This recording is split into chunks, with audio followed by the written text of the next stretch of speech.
Welcome, guys, to How the Frack We Got Here, a show that takes the news and events of the week and try to make sense out of it all. I'm your host, the most Will Buchanan, and on this show, we simply are all about the facts. There are plenty of news stations out there that simply want to do anything short but inform you. Here at How the Frack We Got Here, that's all we believe in. We go up to the left, we go up to the right, we go up to the middle of independence. We go after all sides because there's more than one side of a story to everything. And you need to know it all in order to actually formulate your own opinion. And that's what we try to do here at How the Frack We Got Here. Thanks for listening, and hold on. It's going to be fun. All right, guys. Today's date, September 18th, 2024, and this is How the Frack We Got Here.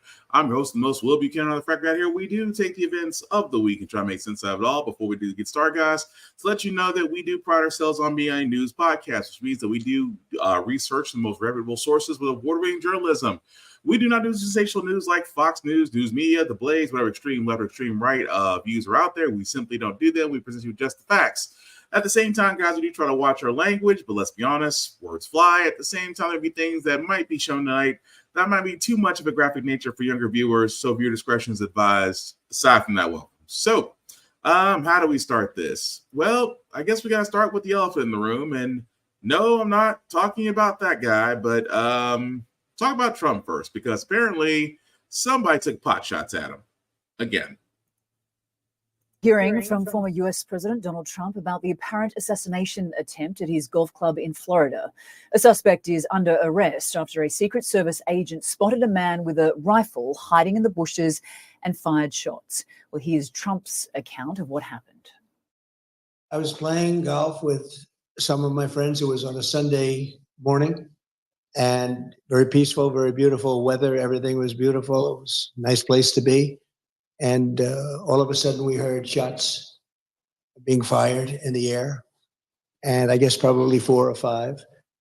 And it sounded like bullets, but what do I know about that? But Secret Service knew immediately it was bullets. And they grabbed me. Driver, walk straight back!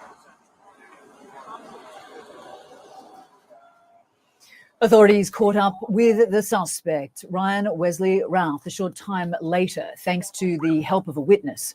The moment of Routh's arrest caught on body cam video. You can see him with his hands up as officers quickly handcuff him and take him into custody. He appeared in court Monday and was charged with 2 federal gun-related crimes, and officials say additional charges are possible. The Secret Service says the suspect did not have a line of sight on Trump. And the Palm Beach County Sheriff says the suspect, quote, didn't even get close to getting a round off. What seems to be... Okay, so let's just address this. Somebody took another shot at Trump. Well, tried. I mean, there were shots. They've missed. And again, the question of what is actually going on with the Secret Service? What is going on with these attempts? Because I think the last time an attempt was made on the president's life was President Bush, and that was a shoe. 2.0, Bush 2.0, I should say. And that was a shoe. Aside from that, it's been a while since we've had any attempt on the president's life. Okay.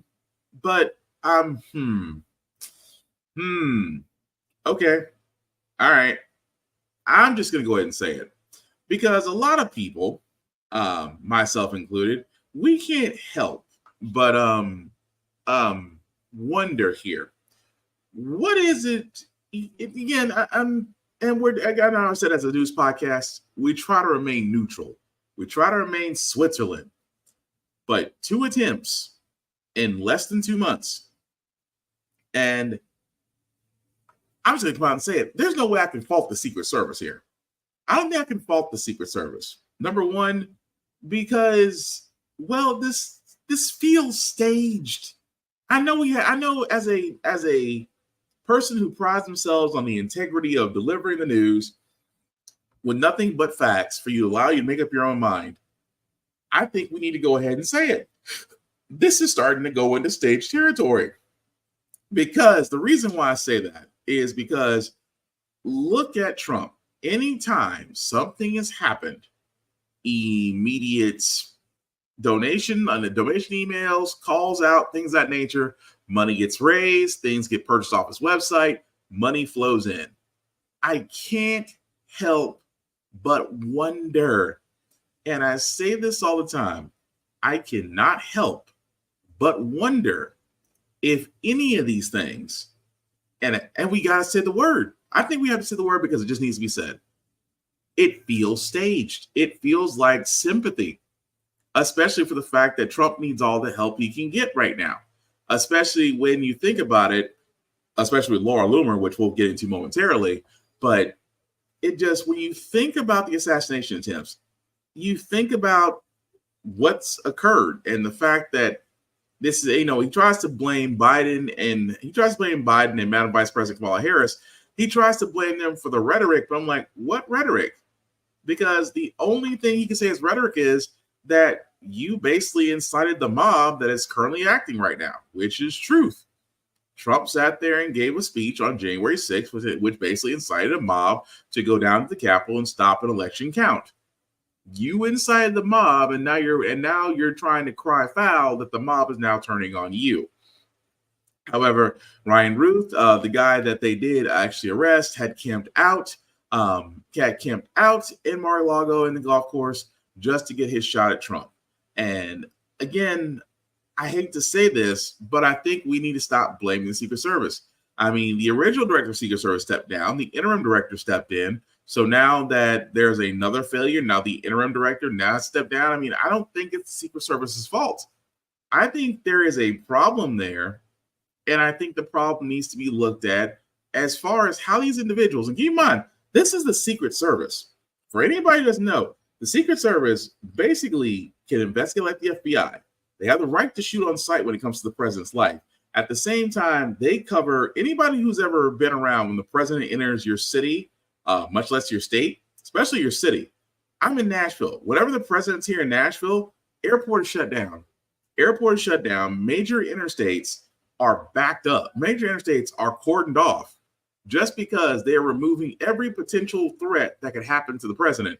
Is it an inconvenience whenever the president's here? Yeah, because now you got to figure out a whole new way of getting around. But that just goes to the level of what the Secret Service can do. Do I think it's a fault on them? I don't think it is. Because again, this feels staged. This feels staged for sympathy. And although this is speculation, you can't help but look at the evidence. I'm like, and for lack of better words, when is the last time you've seen two people actually miss a target that close?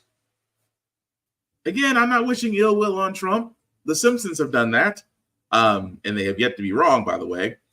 But again, the whole idea of it looks staged.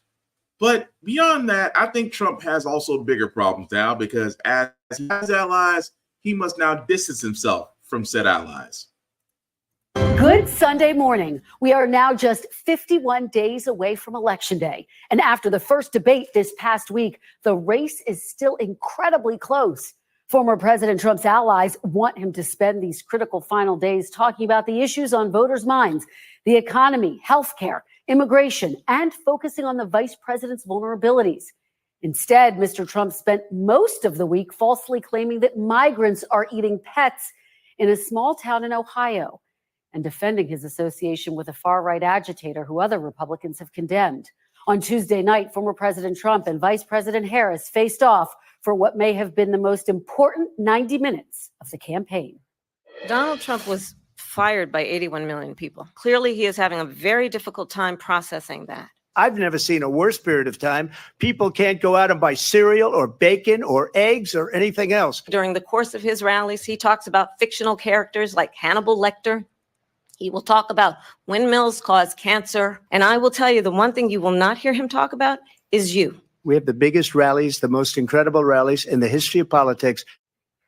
Now, former President Trump doubled down on baseless claims he made on the debate stage that members of the Haitian population in Springfield, Ohio, are abusing pets. City officials say there is just no evidence of that.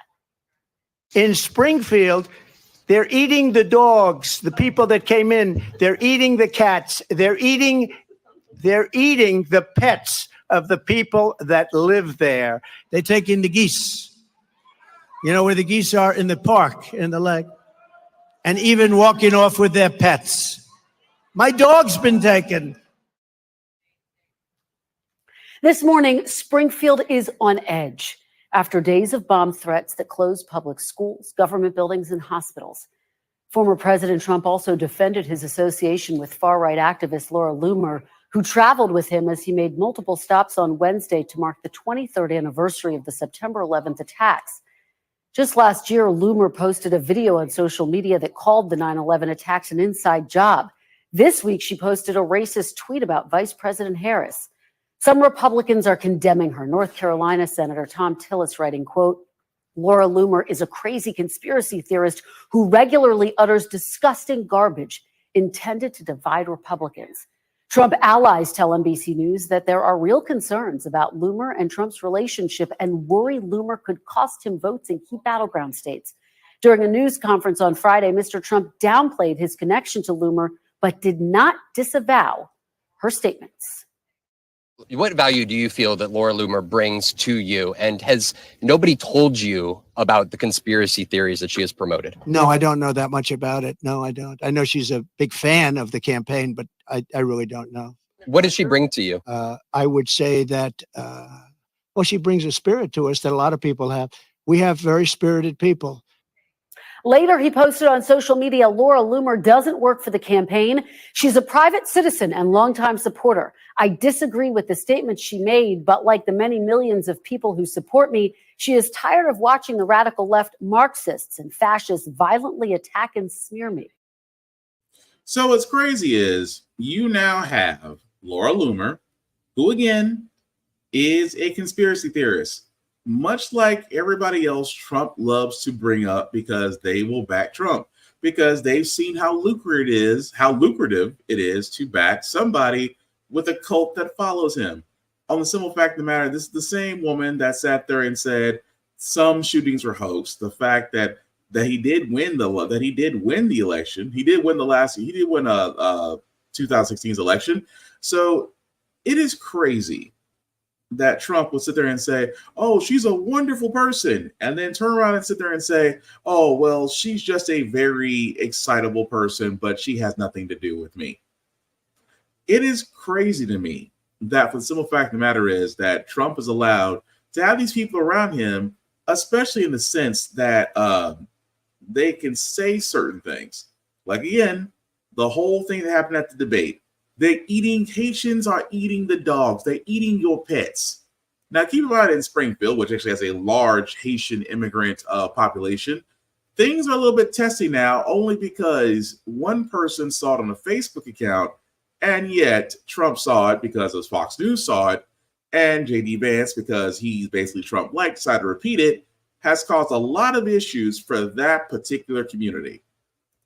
Former President Trump's amplification during the debate of a baseless online claim that Haitian immigrants in Springfield, Ohio are eating local pets has now led to a flood of threats in the city. Last night, organizers were forced to cancel a meeting at their Haitian community center. NBC's Maggie Vespa is in nearby Columbus, Ohio. Maggie, good morning. Hey, Willie, good morning. Yeah, a slew of headlines coming out of Springfield. And actually the latest overnight, Wittenberg University in Springfield canceling all in-person activities on campus after administrators said they received an email threatening a potential shooting on campus, specifically targeting members of the Haitian community. And in the safety alert that went out overnight to students and staff, administrators referencing that local uptick in threats against area schools, government buildings, and hospitals. All of this since Tuesday's debate, when former President Trump on stage repeated that viral and local officials stress baseless claim that Haitian immigrants in Springfield, Ohio are stealing and eating people's pets. And again, Springfield officials say that is patently false and there is no evidence or reports to support that claim. But nevertheless, the uptick in threats was enough last night to force members of the Haitian community to cancel what was supposed to be an in-person meeting at their community center where people wanted to talk about how all of this has been impacting them. People telling us outside what was supposed to be the meeting that they've been getting threatening phone calls. Parents have been keeping their kids home from school. And then we heard this story. I was talking to my friend like recently and said one of the Haitian guy got punched on his eye. How does that sit with, like, how do you deal with that?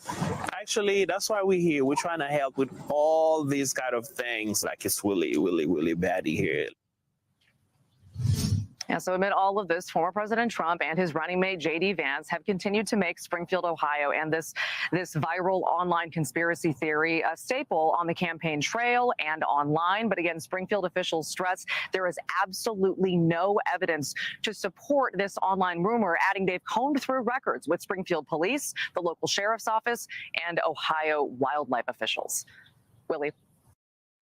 So what's crazy is, and this isn't the first time Trump has done something like this, and I gotta stress this very heavily, that the sole fact of the matter is, for all those that don't remember before COVID, unfortunately when Trump was still president, when he sat there and insinuated, and again, he didn't say, he insinuated that those of Chinese Americans and those of Chinese descent may have been carriers because of the facility in China that may or may not have been the start of the COVID virus. And a lot of people don't, and you may or may not remember, we did cover stories to where that one little insinuation to multiple Chinese Americans getting attacked, saying, calling them carriers, fanatics calling them carriers, saying, you brought death upon us all. There was gruesome injuries. Thank God there was no murders, but it led to a congressional hearing to where the COVID-19 bill was put in place to prevent felony, to actually bring on felony charges for those who were attacked. It did not protect China. And again, I want to stress it very heavily because the COVID-19 anti-hate bill that was put in was not merely directed at Chinese Americans. It was for those that were simply being attacked. I just got to point that out because, again, that can be taken so many ways. But that's Trump. That's the second time Trump has insinuated something to where a large group of people were affected. Again, Haitians, nicest folks you can meet, and yet they have a large population again in Springfield, Ohio, where again one person, because it was a rumor of a Facebook post that caught fire, because let's be honest, right-wing media does not do their due diligence and research, to where they're still perpetuating the lie. Even right now on Fox News or Newsmax or whatever entertaining network it is, I don't really like to call them news stations because they're not, are still perpetuating the lie. And again, why? Because all you're doing is really showing your ass. You're showing your ass when it comes to this thing. You're showing your ass that you definitely should not be president. You are showing us that instead of us looking at Biden going, man, you're a little bit too old to be president, whereas we're now looking at you and going, you definitely should not qualify to be president, regardless of your age. So again, it makes no sense to keep perpetuating the lie, which I give those ABC monitors credit for fact checking him on the spot. And speaking of Donald Trump and debating, because for all those outside of Newsmax who didn't pay attention, Madam Vice President wiped the floor with him. But again, when you see Hillary debate Trump and now you see Madam Vice President debate Trump, we've seen two very educated women go against a failed con artist. Well, Trump is pretty much saying, I don't want a rematch for now. I wonder why. Because he's saying in complete Trump fashion, he is saying, well, I don't want a second debate because I've won. I don't know which debate he was watching, but the debate that we saw said otherwise, for simple fact of the matter, because Madam Vice President Harris sat there and showed compassion, intelligence, and even fact-checked him a little bit, right along with ABC moderators there. But Trump still believes he won. No, you pretty much got your ass handed to you. That's why you don't want another debate, because you cannot risk losing more votes. Although it is still crazy how many people out there would still vote in Trump after he lied about how Haitians are eating dogs, after he literally lied about winning the debate, was literally unprepared, tried to literally get Kamala to get in the mud with him, and she chose not to. At the same time, decided to call ABC fake news. which again, ABC had the right, before we get into the next story, ABC had the right moderator set up. No audience, two moderators, fact checking in real time, muting their mics. Now, I'm not saying Madam Vice President got them all right. There was a few that she kind of overstated or overstressed the truth on. But Trump had about at least 35, and that's just being generous on the lie, on the BS that he told during the debate. But yes, I can understand why you may not want a second debate, because again, at this point, you're going to pretty much hand the presidency off to the first woman to ever hold that office. Again, we hope. Okay, well, I tried to avoid it enough, but unfortunately, we cannot avoid it. Usually, I don't really talk about pop news here, but guys, this story, it's literally and figuratively has to be said, has to be talked about. Yes, it is graphic, viewer discretion and trigger warnings, all the above. But yeah, it seems Diddy done. Diddy Combs arrested in Manhattan after a grand jury indictment. Our senior investigative correspondent, Aaron Kotursky, is at the courthouse and has the latest. Good morning to you, Aaron. Good morning, Robin. Sean Combs spent the night in federal custody after he was arrested on a 3-count federal indictment charging him with racketeering conspiracy, sex trafficking by force, and prostitution. Federal prosecutors here said Combs abused, threatened, and coerced women and others around him to fulfill his sexual desires, protect his reputation, and conceal his conduct. Hip-hop mogul Sean Diddy Combs seen here just hours before his arrest in Manhattan last night, taking pictures with fans. Federal agents with Homeland Security investigations later taking him into custody at a hotel in Midtown following a nearly year-long investigation into human trafficking. Diddy's attorney says we are disappointed with the decision to pursue what we believe is an unjust prosecution. Diddy has been under criminal investigation since his former girlfriend, Cassie Ventura, accused him in a civil lawsuit of sexual and physical abuse. CNN obtained this disturbing hotel surveillance video from 2016, purportedly showing Combs attacking her, throwing her to the ground, kicking her, and trying to drag her away. The lawsuit was settled with no admission of wrongdoing, Combs issuing an apology video. I mean, I hit rock bottom, but I make no excuses. My behavior on that video is inexcusable. 10 more civil lawsuits followed Cassie's, alleging sexual assault, physical violence, and human trafficking. His accusers paint a dark picture of a sexual deviant who preyed on young women and men looking to make it in the industry, plied them with drugs and alcohol, and forced them into sex acts, all of which Combs has denied. The criminal investigation spilled into public view last March when HSI agents raided Diddy's homes in Los Angeles and Miami. Stimulate your mind, strengthen your spirit. He shot to fame in the 1990s, launching the label Bad Boy Records and the successful careers of Mary J. Blige, Usher, and Notorious B.I.G. Expanding his brand and empire into fashion, fragrances, and alcohol. But much of that is now gone as his legal challenges mounted. His lawyer calling Combs a music icon, self-made entrepreneur, loving family man, and proven philanthropist who has spent the last 30 years building an empire, adoring his children, and working to uplift the Black community. He is an imperfect person, but he is not a criminal. Diddy knew this was coming, George. His attorney said he came here to New York 2 weeks ago, anticipating the federal charges. George?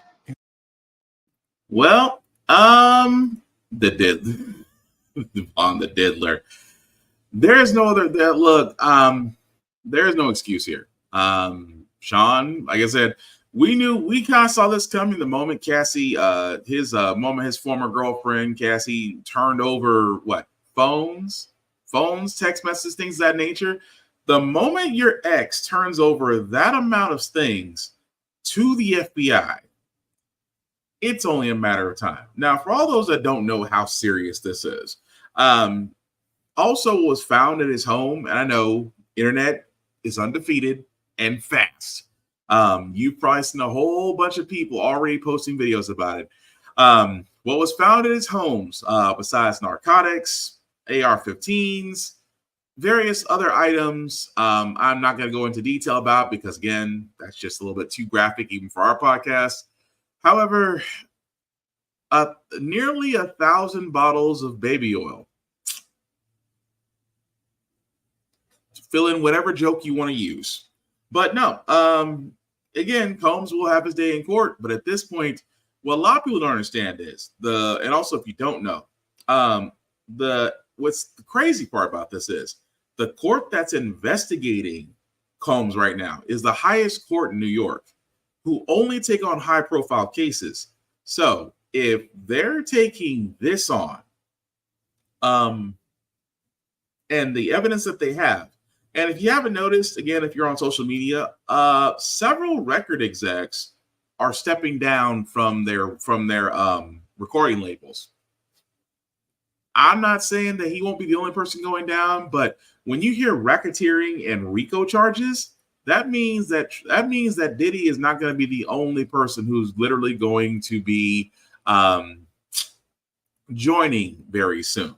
However, we'll follow that story as it goes along. But at this rate, Diddy might be saying take that might have a whole different meaning. Sorry, had to say it. Better than saying R. Kelly cellmate. Anyway, like I said, not to make light of that, because again, there are victims of human trafficking, there are victims of sexual abuse, there are victims of domestic violence, there are victims out there. And again, if you are experiencing that, there are areas, there are numbers that you can call, there's help out there for you, which I hope you do take advantage of. But at this point, with the evidence they have against Diddy, either he's definitely going to be doing prison time, but I don't think he's going to be the only one. But still, not to go into direct detail, the details of the case are really, really graphic to talk about, in which we won't do here. They are available online for you to see for yourself, but let's just say you thought Epstein was a predator. Jesus.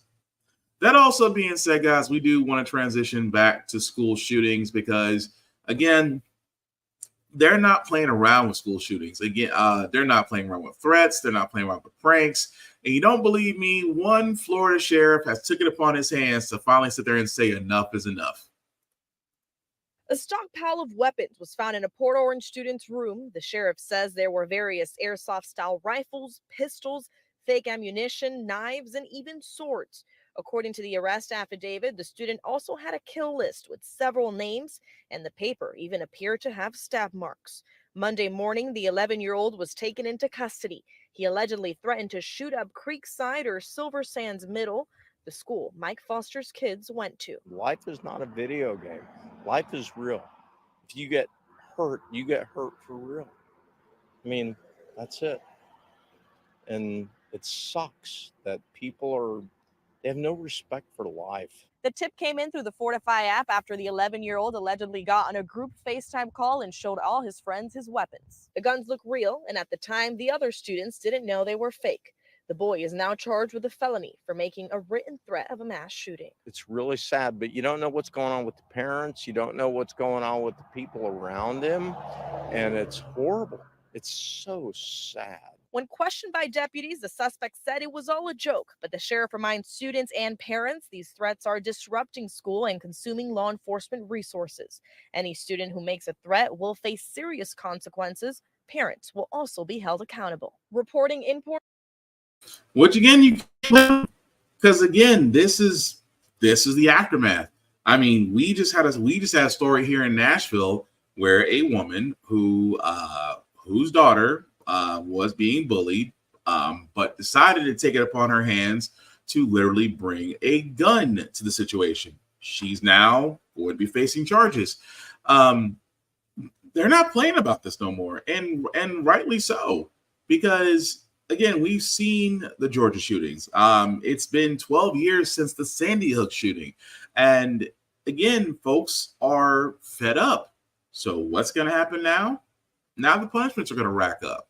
Now, in this case, if you decide that whether you're a prank or whether you're for real, if you're found out, the book's going to be thrown at you.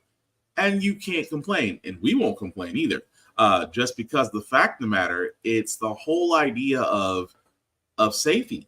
Kids want to go to school to learn. They don't want to have to worry about whether or not I'm going to get shot in school. That's the big thing. But I'm not going to feel sorry for that kid because it was all a joke. Well, now you're about to find out what it means to be a felon. Right along with Trump. But I digress. Again, this is the aftermath of just honestly, law enforcement and parents are just fed up with school shootings. However, I do wonder where the parents of that child were, because again, much like the Georgia shooter, that dad literally gave his son a gun for Christmas. I can only imagine how that kid got to. I mean, I can only imagine that kid's parents as far as their mindset for him, because they'll probably sit there and say, well, he didn't do anything wrong. He didn't mean anything by it. Really? Tell that to other parents whose kids thought the same thing when their little bundle of joy decided to go shoot up a school. Yeah, I thought so. Moving right along, guys, I wanted to cover this part because, again, Trump and his Georgia case is being pushed back because reasons. At the same time, new charges are definitely being filed. In the alleged hack of the Trump campaign. What can you tell us about that? Yeah, so back in August, so last month, there was a hack of the Trump campaign emails. So officials, senior officials on the Trump campaign, one of whom we reported was Susie Wiles, one of the co-chairs of the campaign, their emails were hacked and allegedly hacked by the Iranians. The Iranians gained access to information, including vetting documents that the campaign was using to vet Trump's potential VP nominees. So that was vetting documents of Rubio, Doug Burgum, and of course, J.D. Vance. Now we know, at least according to our sources, that charges are expected to be filed in the coming days. We don't know who will be involved in those charges, but I do know from speaking to sources that the Trump campaign was made aware that charges will be coming as soon as next week. And the Fulton County judge overseeing Trump's Georgia election interference case tossed out 3 more counts in that indictment. So Trump's now facing 8 counts instead of the original 13. What more can you tell us about those charges and what comes next?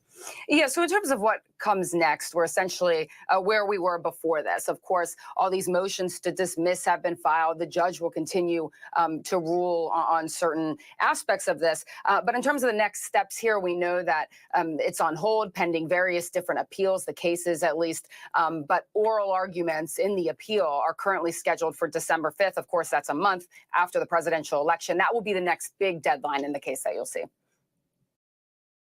So for all those that are wondering, basically what's going on is that there may have been an issue to where there was actually a security breach, and it was on the fault of the Trump organization. Even so, DA Fani Willis is chomping at the bit. For all those that don't remember, the Georgia case is where basically he decided to call the Georgia Secretary of State and ask for 11,500 plus votes in order to actually win the state.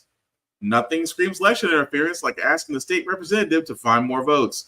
At the same time, guys, this is the same state to where DA prosecutor Fani Willis was all ready to prosecute Trump. Trump accused her of having an illicit relationship. That itself became a trial to where Fani Willis basically whooped the prosecutor's ass from the witness stand, ergo leading to her lead prosecutor actually leaving the case and her staying on it. Then they tried to extend it because they really just want to get rid of Willis, but Willis isn't going anywhere. In fact, Willis and her team are chomping at the bit to prosecute Trump. Now, keep in mind, this is probably going to be the one case outside of his FBI documents case that could completely derail him from the presidency, because this could be seen as treason. Now, does that mean that we're going to see this case? We'll see this case at the election, because again, Trump has made to the point to where he has pushed back, to where he has literally pushed back basically the hammer. I mean, we know it's coming. He is going to be eventually facing a trial. But when it comes down to it, he's going to beat the clock as best he can. Why? Because he still gets money from his flock to keep paying his lawyers to keep pushing back cases, because he still thinks he has a shot at winning the presidency. Go figure. But moving right along, guys, I want to cover this news as well before we get to the Boeing strike. Sam's Club, a nice little place to shop in bulk, will raise its pay to catch up with Costco. Keep in mind, guys, Costco just announced last week that they will basically be raising their minimum wages to $16 an hour. Sam's Club, not to be outdone, decided to do the same thing, raising their minimum wage to $16 an hour starting in November. I'm not saying it's a bad thing, because it needs to happen. For the simple fact of the matter is, Costco is basically paying their attendants really anywhere from $16 to up to $24 an hour, if memory serves right. Sam's Club is going to do the same thing. Why? Because again, I cannot stress this enough when I say this. People really want to work. People want to work one job to where it covers their house, covers food, covers utilities, covers some luxuries every now and then. But people just want to work one job. Now, don't get me wrong, if you want to hustle and get your side gigs on, more power to you. But for a lot of individuals, they just simply want to work one job. And at the same time, if companies are not paying a living wage, well, guess what workers are going to do? Workers are going to go wherever the money is. And if the money's good, they'll go. There's no such thing as corporation loyalty, as there shouldn't. Corporations will cut you the next day and then rehire somebody else with less pay in your place. Of course, you should do what's best for you. So, it's not a surprise that Sam's Club is doing that. That's self-preservation, because they know if there's a Costco in their area and they're hiring, they could lose their workers, simply put, because they were being cheap.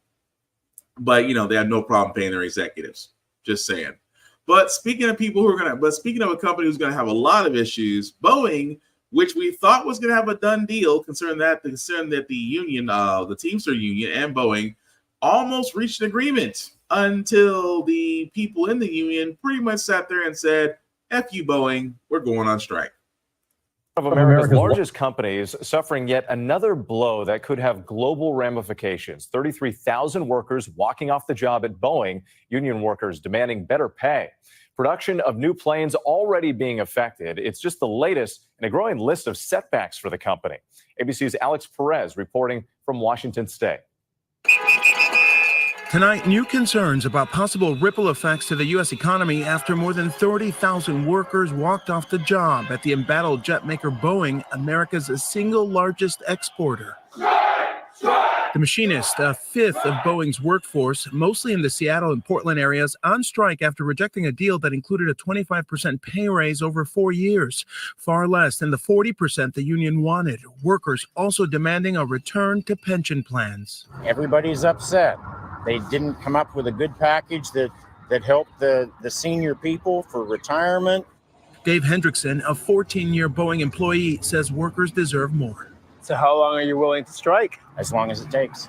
Tonight, production of Boeing's popular 737 MAX jet and its 777 grinding to a halt. The company now set to lose an estimated $108 million a day. This strike could potentially impact 1.5 million people who work at other companies that supply parts and services to Boeing. So this is a very big deal. It's the first strike at Boeing in 16 years and comes after a turbulent few years for the company. 2 fatal 737 MAX crashes, a door plug falling off a passenger jet mid-flight, and a problem-plagued Starliner spacecraft that NASA did not believe was safe enough to bring 2 astronauts home. Tonight, Boeing's CFO says they're ready to keep negotiating. We want to get back to the table, and we want to reach an agreement that's good for our people.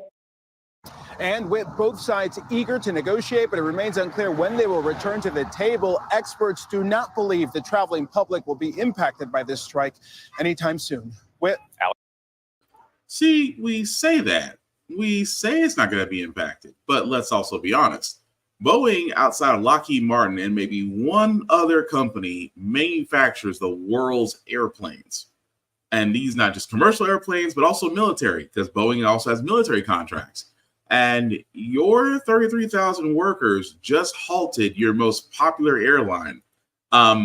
Yeah, you might want to be a little bit concerned. That is all I'm saying. However, I keep saying this, and I will continue to say this. Whenever we cover a strike here on How the Frack We Got Here, we say the same thing. Workers always want things. Better pay, better conditions, more piece of the pie and profit sharing and bonuses. Every strike has always been around those same things. And I always say it best. It amazes me that $1 billion company would rather be stingy or greedy than actually pay its people a living wage, bonuses, perks, things of that nature, only because they believe in the fact that, it's capitalism. Well, you agree to this, then you should be able to live off this. No. I think that, if a company thrives, shows its employees. And, it'll be interesting to see what Madam Vice President does, because as she is trying to tackle those things in her candidacy, in policies, which, by the way, have been very progressive, I'll be curious to see what she does with this. But at the same time, Boeing's got an issue. Not only do you have two planes that were under heavily scrutiny, the FAA is almost threatening to shut you down.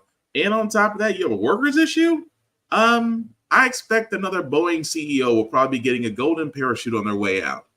Again, it amazes me that only as a CEO could you basically muck up a company, and on your way out, here's $70 to $85 million for your trouble. Only in America.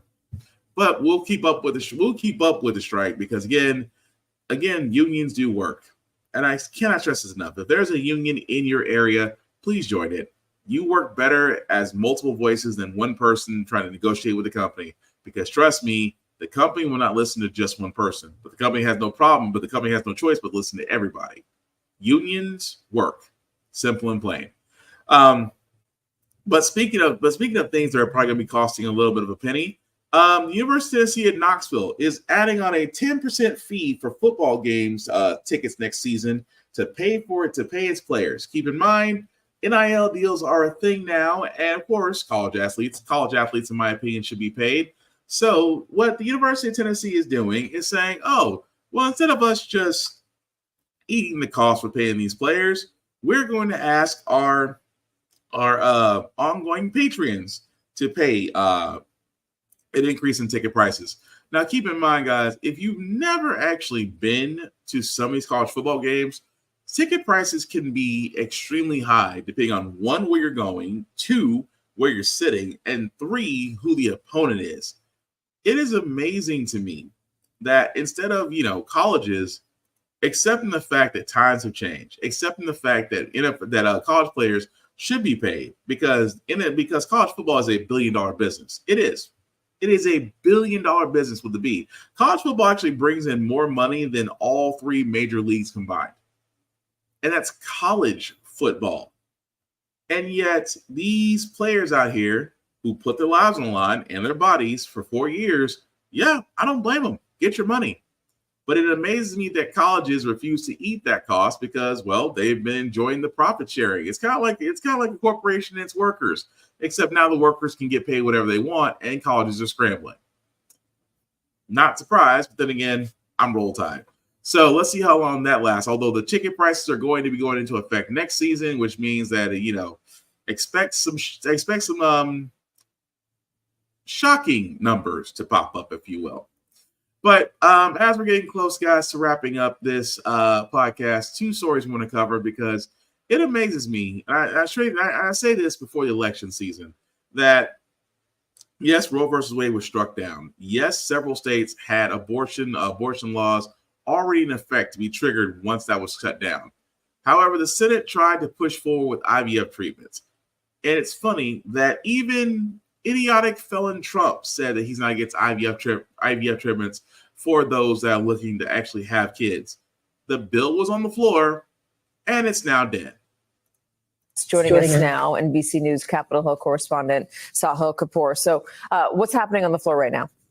Hey, Katie. Well, the bill is on track to fail, much as we expected it would. The gavel hasn't dropped yet, but Senate Republicans have already put up more than 41 votes, which is what they need to filibuster it. In other words, it will not get the 60 votes that it needs to move forward.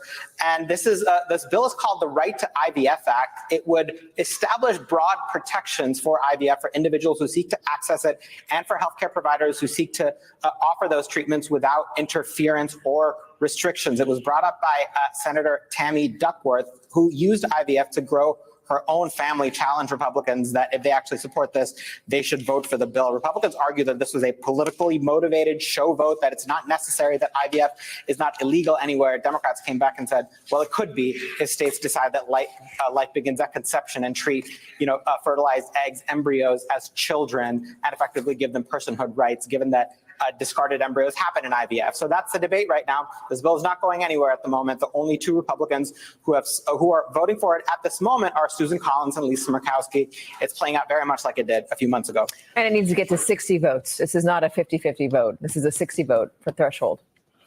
That's correct. It needs to get 60 votes to move forward. And I just spoke to Senator Tammy Duckworth about the path forward. She said the way this bill can pass is if Democrats win the trifecta. If they win the presidency, the House, and the Senate this fall, they expected to get the votes in the House. And Tammy Duckworth told me that she believes Democrats would lift the filibuster, pierce the filibuster essentially to pass this with 50 votes. That's a bold prediction, but that's the only path this bill appears to have. I should add, Katie, that Republicans have a narrower bill of their own by Katie Britt and Ted Cruz that would cut off Medicaid funding for states that prohibit IVF. Republicans have insisted repeatedly that they support IVF. They're not opposed to it. They believe this bill goes too far.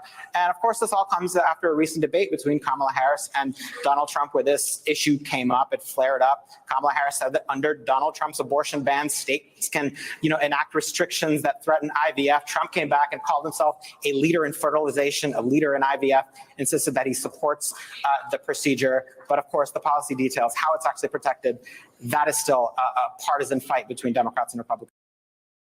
Okay, so long story short, Republicans are full of shit.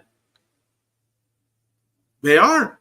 It is amazing to me that Republicans really do see women, and I'll say this again, and I've yet to be called out on this. Republicans see women as broodmares. Handmaid's Tale, they see that as an actual way of life. They don't think, forget the fact that they don't think a woman's body is hers, because here on How the Frack We Got Here, we are definitely pro-choice. What a woman does with her body is her business and her business alone. A group of old white men cannot sit there and tell a woman what she could do with her body, because again, if men were on that same scrutiny, there would be riots everywhere. But it is amazing to me that Republicans are sitting there saying, well, we're not against IVF treatments. We're not against parents, because that's what was an abortion. Abortion did for a long time cover, blanket IVF, which a lot of IVF facilities were like, well, we're not going to go to jail because you want to get pregnant. Sorry. So now the Dems called them out on it. It's like, oh, you do support IVF. Okay, let's go ahead and push this bill through and codify IVF treatment so they can go ahead and do it. Passes the House, fails on the Senate floor. Why? Because every Republican voted against it. But it's amazing how every Republican will vote against it, even though in plain English, it is protecting IVF to allow potential parents to try to sire children that way. And Republicans blocked it. So tell us again how Republicans are pro-life. You are not. You're pro-birth. But the fact that anytime a Democrat does submit something, it's almost a knee-jerk reaction for Republicans to reject it. Don't believe me? Check healthcare, check immigration reform, check the VA, check overhaul on progressiveness, on progressive issues, check universal basic income. Anything a Democrat has submitted on behalf of the nation, a Republican has rejected it. Well, most Republicans have rejected it.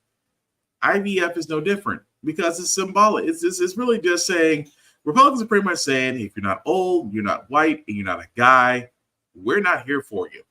Which amazes me that there are women who are Republicans and there's such thing as a black Republican, which to me sounds like an oxymoron, but I digress. It is going to, like I said before, whenever there's a lame duck session, which means that one party controls the House, one party controls the Senate, nothing barely gets done. Unfortunately, the only way a change is actually going to happen for our country is that one party is going to have control of both ends to ensure that laws are passed. You have to have the House as well as the Senate. If Madam Vice President Kamala Harris does win, does she get those things?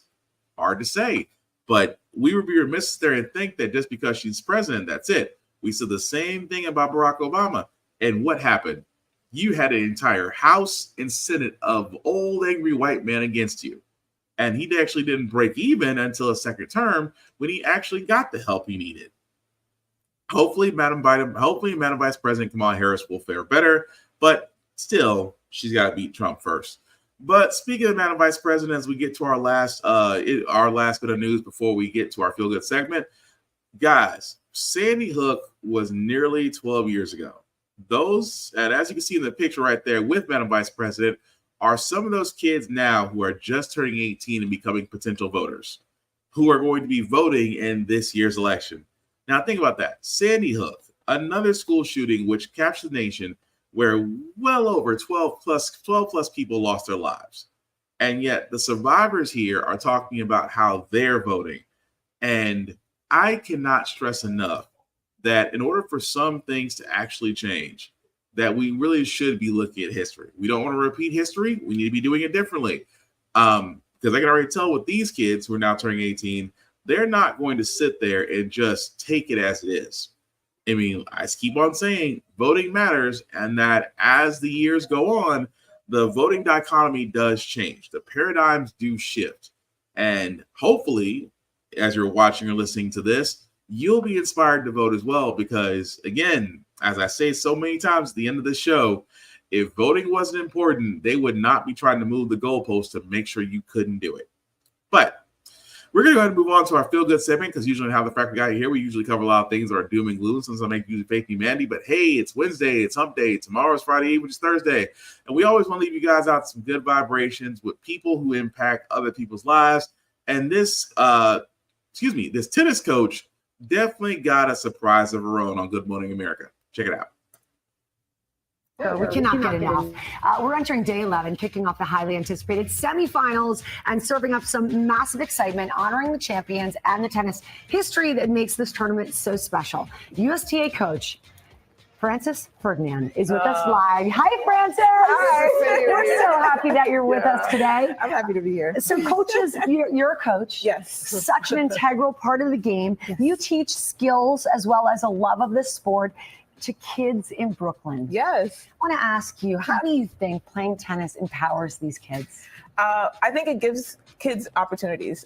For me, tennis has given me so many opportunities to get scholarships, opportunities to see the world, opportunity to have great experiences like this. So I think that's the biggest thing is when you have, those good skills, then you can get a lot of opportunities. Because you got a tennis scholarship, yes, didn't I you? did. Yeah, that's awesome. I got to Morgan State. Oh, way to go. I know. Why to you?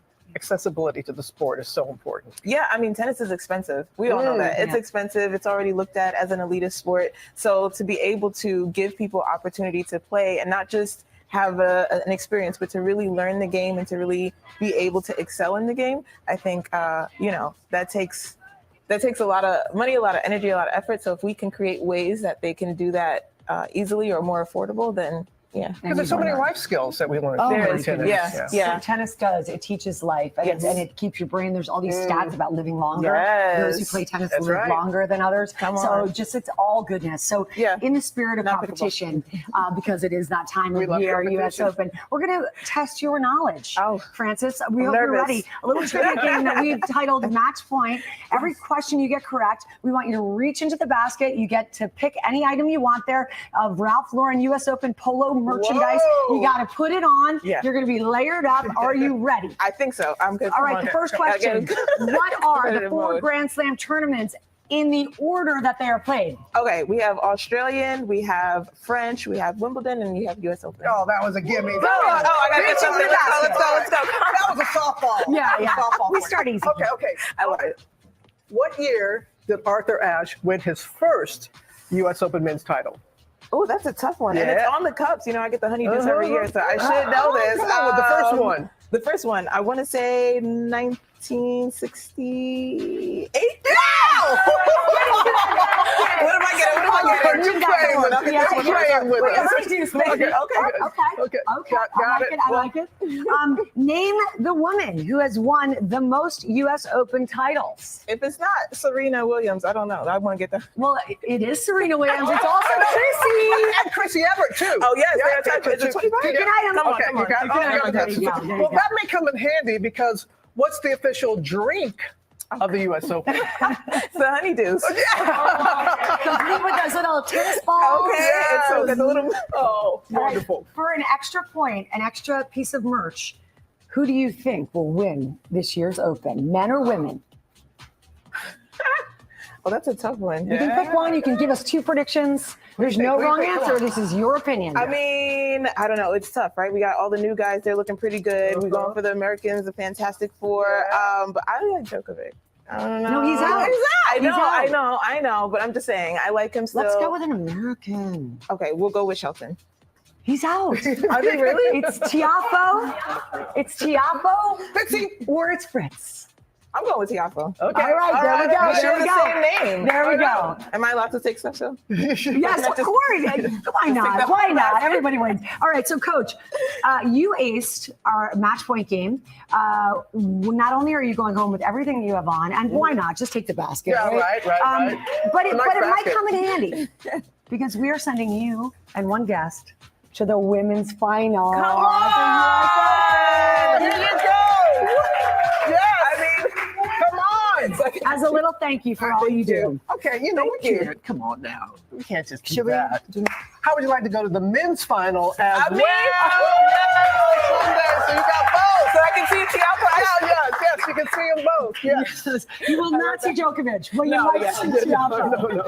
You guys, thank you. Thank you for all you do for the kids in Brooklyn. Thank you for your love of the game. Thank you for your energy tonight. Enjoy the finals. Yes, and the swag bag. And the swag bag. Yeah. Thanks, Polo. The action continues today with the women's semifinals. I'll be there. Yeah, And you Michael will. too. And Michael. You will. I know. Straight I in. love it. I'm jealous. As Americans, Emma Navarro and Jessica Pegula take on Arina Sabalenka and Karolina Muchova. You got that. Yeah, she's the So that's great. I always love to see. I love to see when people do great things. They actually, get their flowers, get rewards, things of that nature.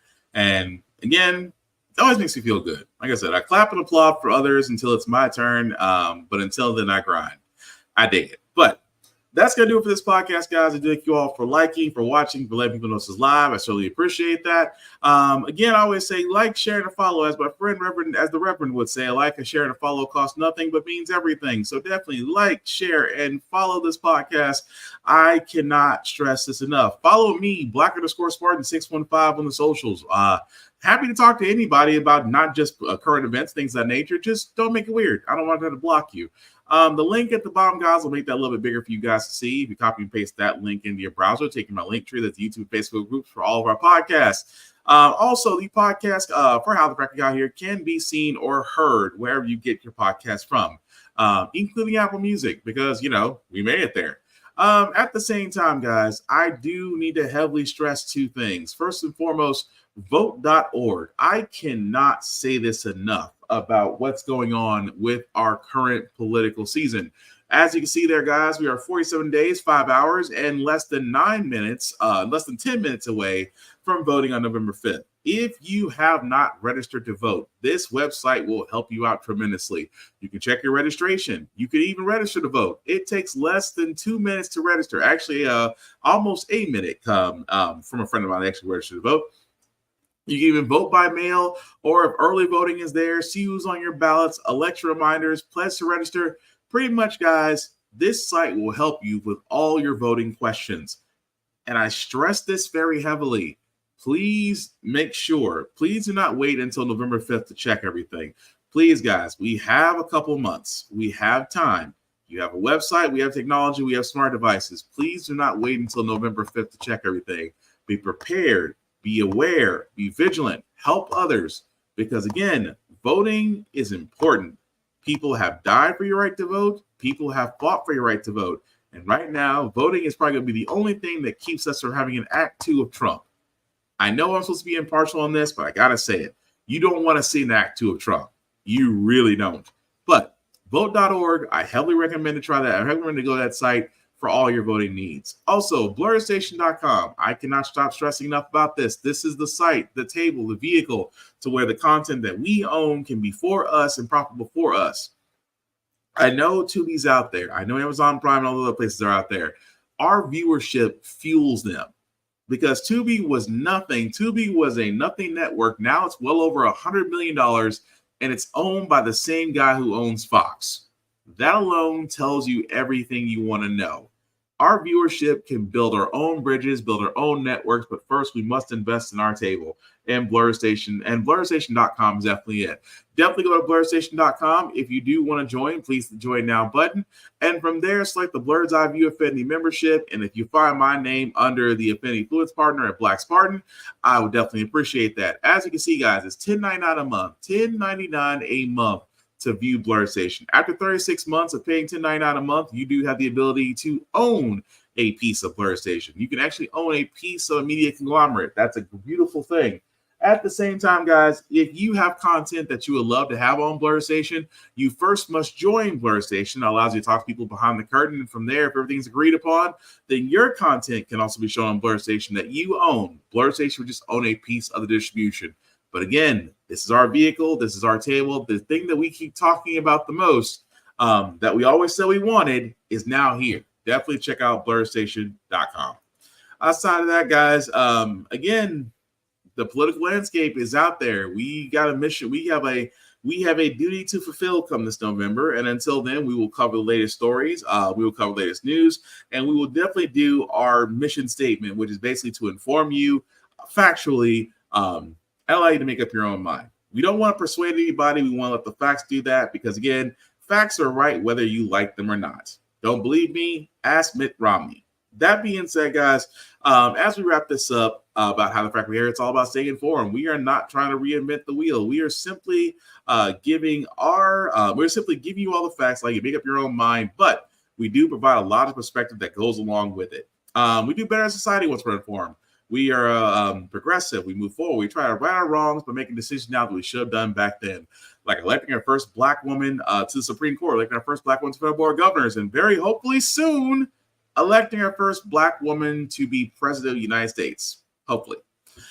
We don't learn from history, we are doomed to repeat it. That's what we keep asking ourselves. Why does everything go up at our paycheck? Why are we electing different politicians to still the same old game in Congress? And most importantly, how the Frack We Got Here. Thank you all for watching, guys. Please take care of yourselves and each other, and I promise we'll get through this.